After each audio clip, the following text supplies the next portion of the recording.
6. Théorie de la compensation. Une phalange d'économistes bourgeois, James Mill, McCulloch, Torrance, Senior, John Stuart Mill, etc., soutiennent qu'en déplaçant des ouvriers engagés, la machine dégage par ce fait même un capital destiné à les employer de nouveau à une autre occupation quelconque. Note 133. Note 134. Mettons que dans une fabrique de tapis, on emploie un capital de 6 000 livres sterling, dont une moitié est avancée en matières premières, il est fait abstraction des bâtiments, etc., et l'autre moitié consacrée au paiement de 100 ouvriers, chacun recevant un salaire annuel de 30 livres sterling.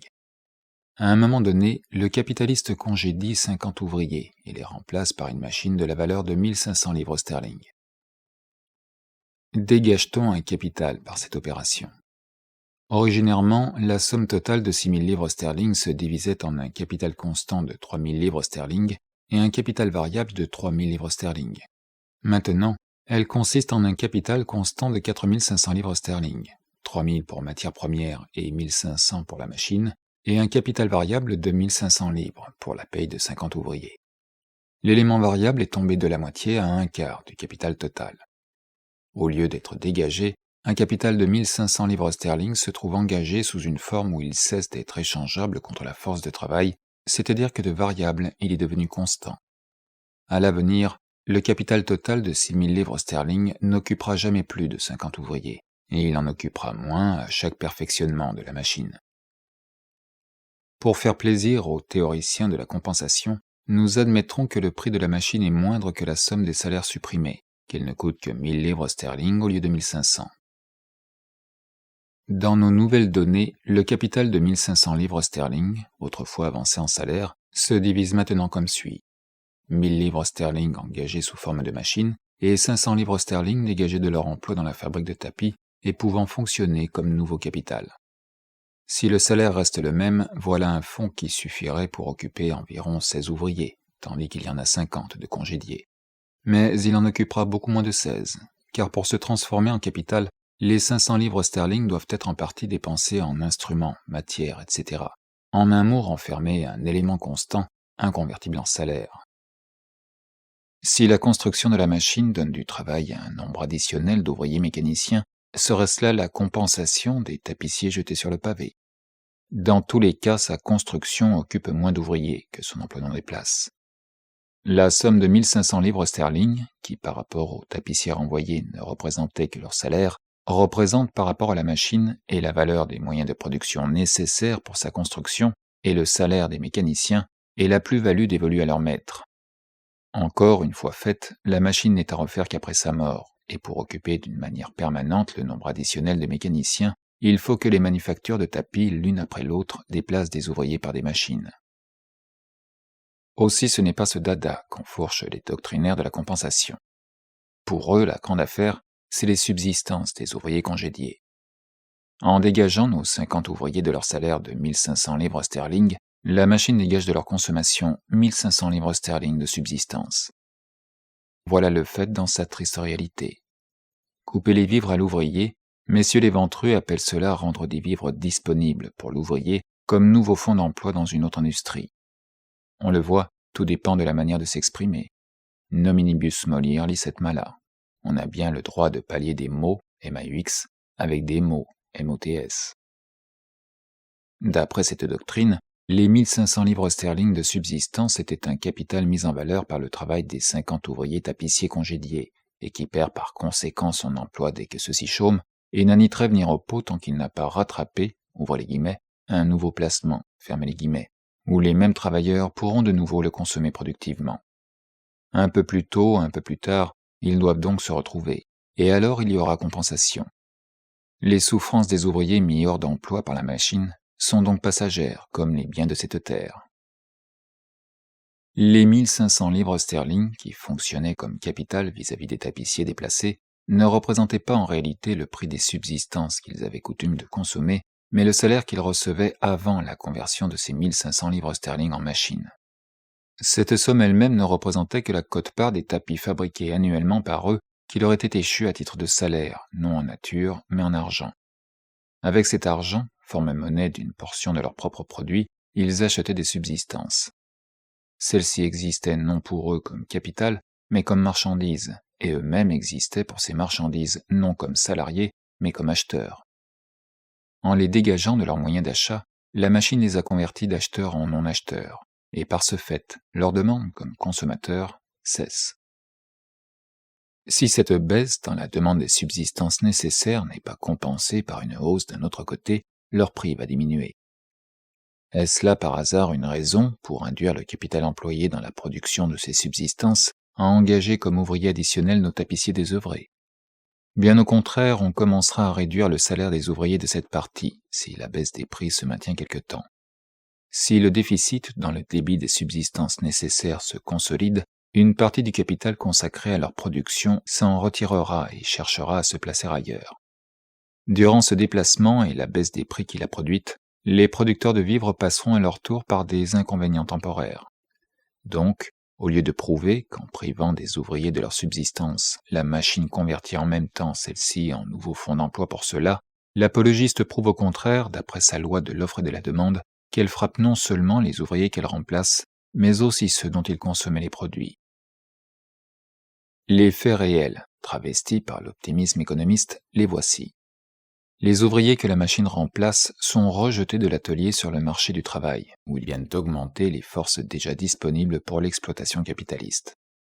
Nous verrons plus tard, dans la section 7, que cet effet des machines, présenté comme une compensation pour la classe ouvrière, en est au contraire le plus horrible fléau. Mais pour le moment, passons outre. Les ouvriers rejetés d'un genre d'industrie peuvent certainement chercher de l'emploi dans un autre, mais s'ils le trouvent, si le lien entre eux et les vivres rendus disponibles avec eux est ainsi renoué, c'est grâce à un nouveau capital qui s'est présenté sur le marché de travail, et non grâce au capital déjà fonctionnant qui s'est converti en machine. Encore leurs chances sont des plus précaires. En dehors de leur ancienne occupation, ces hommes, rabougris par la division du travail, ne sont bons qu'à peu de choses et ne trouvent accès que dans des emplois inférieurs, mal payés, et à cause de leur simplicité même, toujours surchargés de candidats. Note 136. De plus, chaque industrie, la tapisserie par exemple, attire annuellement un nouveau courant d'hommes qui lui apporte le contingent nécessaire à suppléer les forces usées et à fournir l'excédent de force que son développement régulier réclame. Du moment où la machine rejette du métier ou de la manufacture une partie des ouvriers jusque-là occupés, ce nouveau flot de conscrits industriels est détourné de sa destination et va peu à peu se décharger dans d'autres industries. Mais les premières victimes pâtissent et périssent pendant la période de transition. La machine est innocente des misères qu'elle entraîne. Ce n'est pas sa faute si, dans notre milieu social, elle sépare l'ouvrier de ses vivres. Là où elle est introduite, elle rend le produit meilleur marché et plus abondant. Après comme avant son introduction, la société possède donc toujours au moins la même somme de vivres pour les travailleurs déplacés, abstraction faite de l'énorme portion de son produit annuel gaspillé par les oisifs. C'est surtout dans l'interprétation de ce fait que brille l'esprit courtisianesque des économistes. D'après ces messieurs-là, les contradictions et les antagonismes inséparables de l'emploi des machines dans le milieu bourgeois n'existent pas, parce qu'ils proviennent non de la machine, mais de son exploitation capitaliste.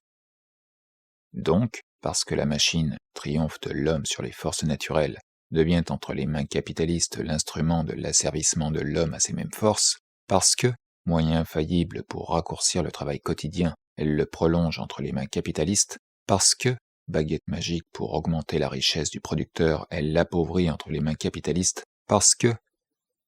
L'économiste bourgeois déclare imperturbablement que toutes ces contradictions criantes ne sont que fausses apparences et vaines chimères, et que dans la réalité, et pour cette raison dans la théorie, elles n'existent pas. Certes, il ne nie pas les inconvénients temporaires, mais quelle médaille n'a pas son revers? Et pour eux, l'emploi capitaliste des machines en est le seul emploi possible. L'exploitation du travailleur par la machine, c'est la même chose que l'exploitation des machines par le travailleur. Qui expose les réalités de l'emploi capitaliste des machines s'oppose donc à leur emploi et au progrès social. Note 137.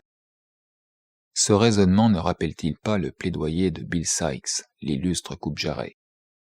Ouvrez les guillemets. Messieurs les jurés, dit-il, la gorge d'un commis voyageur a sans doute été coupée. Le fait existe, mais ce n'est pas ma faute, c'est celle du couteau. Et voulez-vous supprimer le couteau à cause de ces inconvénients temporaires? Réfléchissez-y. Le couteau est un des instruments les plus utiles dans les métiers de l'agriculture, aussi salutaire en chirurgie que savant en anatomie, et joyeux compagnon dans les soupers.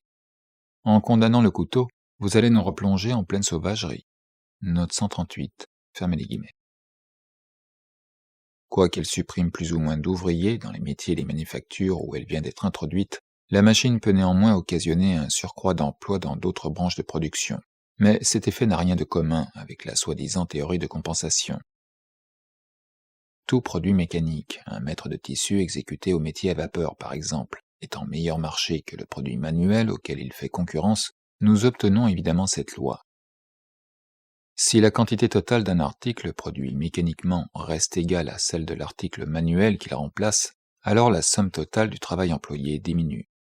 Sinon, l'ouvrage mécanique coûterait autant, si ce n'est davantage, que l'ouvrage manuel.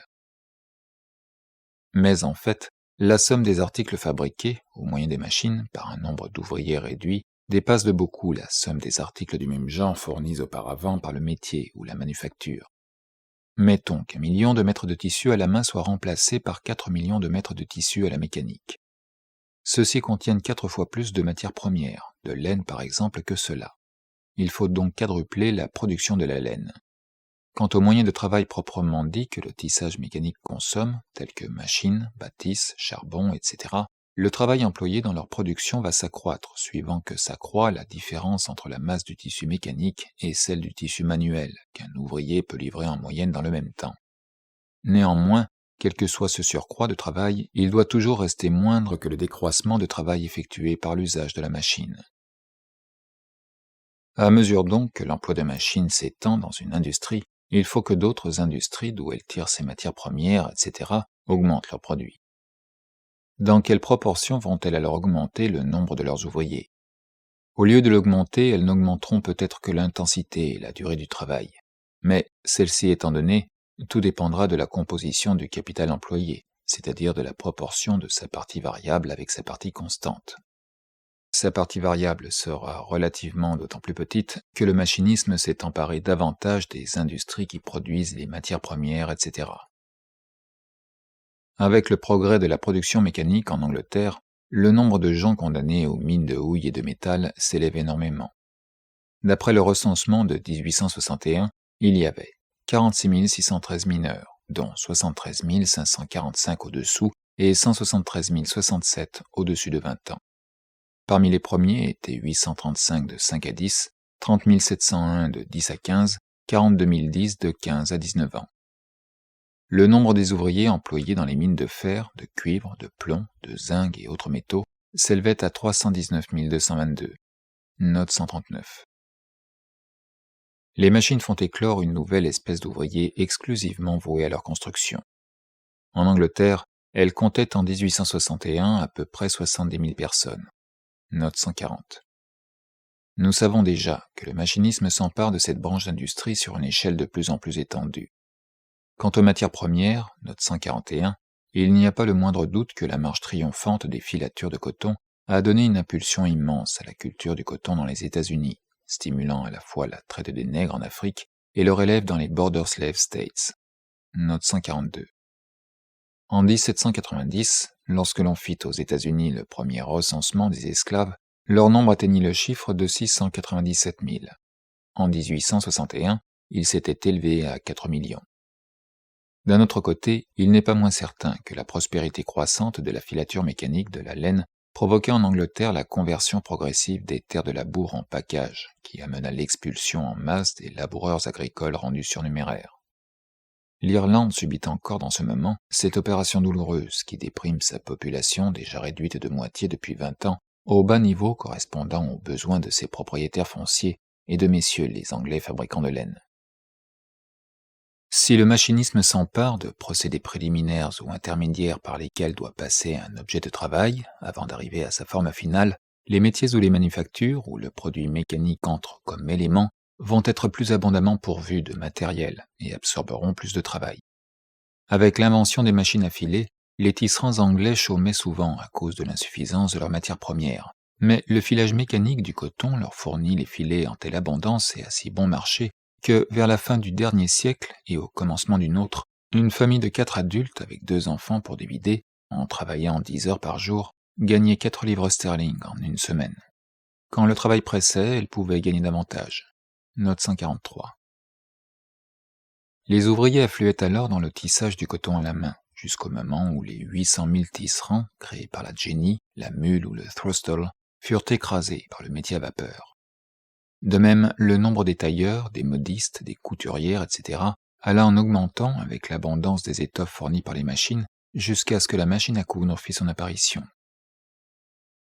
À mesure que les machines, avec un nombre d'ouvriers relativement faible, font grossir la masse de matières premières, de produits à demi façonnés, d'instruments de travail, etc., les industries qui usent ces matières premières, etc., se subdivisent de plus en plus en différentes et nombreuses branches. La division sociale du travail reçoit ainsi une impulsion plus puissante que par la manufacture proprement dite. Le système mécanique augmente en premier lieu la plus-value et la masse des produits dans lesquels elle se réalise. À mesure que croît la substance matérielle dont la classe capitaliste et ses parasites s'engraissent, ces espèces sociales croissent et multiplient. L'augmentation de leur richesse, accompagnée comme elle l'est d'une diminution relative des travailleurs engagés dans la production des marchandises de première nécessité, fait naître avec les nouveaux besoins de luxe de nouveaux moyens de les satisfaire. Une partie plus considérable du produit social se transforme en produit net, et une plus grande part de celui-ci est livrée à la consommation sous des formes plus variées et plus raffinées. En d'autres termes, la production de luxe s'accroît. Note 144.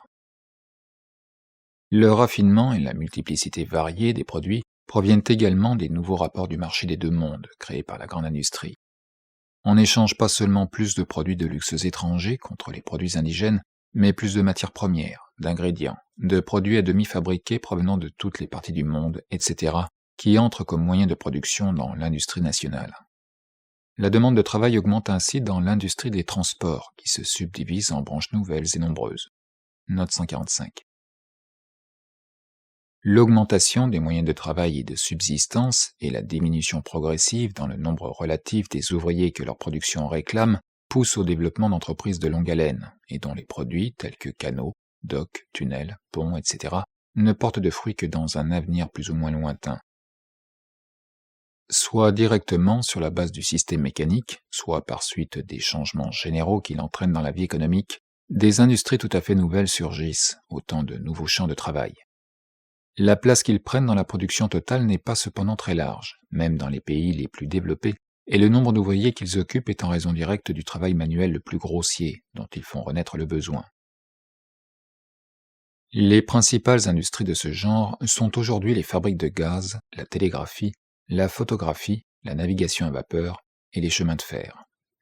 Le recensement de 1861, pour l'Angleterre et la principauté de Galles, accuse dans l'industrie du gaz, usines, production d'appareils mécaniques, agents des compagnies, 15 211 personnes. Dans la télégraphie, 2 399. Dans la photographie, 2 366. Dans le service des bateaux à vapeur, 3 570. Et dans les chemins de fer, 70 599. Ce dernier nombre renferme environ 28 000 terrassiers, employés d'une manière plus ou moins permanente, et tout le personnel commercial et administratif. Le chiffre total des individus occupés dans ces 5 industries nouvelles était donc de 94 145. Enfin, l'accroissement extraordinaire de la productivité dans les sphères de la grande industrie, accompagné comme il l'est d'une exploitation plus intense et plus extensive de la force de travail dans toutes les autres sphères de la production, permet d'employer progressivement une partie plus considérable de la classe ouvrière à des services improductifs et de reproduire notamment, en proportion toujours plus grande, sous le nom de classe domestique, composée de laquais, cochers, cuisinières, bonnes, etc., les anciens esclaves domestiques. D'après le recensement de 1861, la population de l'Angleterre et du pays de Galles comprenait 20 066 244 personnes, dont 9 776 259 du sexe masculin et 10 299 965 du sexe féminin. Si l'on en déduit ce qui est trop vieux ou trop jeune pour travailler, les femmes, les adolescents et enfants improductifs, puis les professions idéologiques telles que gouvernement, police, clergé, magistrature, armée, savants, artistes, etc. Ensuite, les gens exclusivement occupés à manger le travail d'autrui sous forme de rente foncière, d'intérêts, de dividendes, etc. Et enfin les pauvres, les vagabonds, les criminels, etc. Il reste en gros 8 millions d'individus des deux sexes et de tout âge, y compris les capitalistes fonctionnant dans la production, le commerce, la finance, etc. Sur ces 8 millions, on compte travailleurs agricoles, y compris les bergers, les valets et les filles de ferme habitant chez les fermiers, 1 98 261. Ouvriers des fabriques de coton, de laine, de worsted, de lin, de chanvre, de soie, de dentelle et ceux des métiers à bas, 642 607. Note 146. Ouvriers des mines de charbon et de métal, 565 835. Ouvriers employés dans les usines métalliques, aux fourneaux, laminoirs, etc., et dans les manufactures de métal de toute espèce, 396 998. Note 147. Classe servante, 1 208 648. Note 148. Si nous additionnons les travailleurs employés dans les fabriques textiles et le personnel des mines de charbon et de métal, nous obtenons le chiffre d'1 208 442. Si nous additionnons les premiers et le personnel de toutes les usines et de toutes les manufactures de métal, nous avons un total d'1 039 605 personnes, c'est-à-dire, chaque fois, un nombre plus petit que celui des esclaves domestiques modernes. Voici le magnifique résultat de l'exploitation capitaliste des machines. Note 149.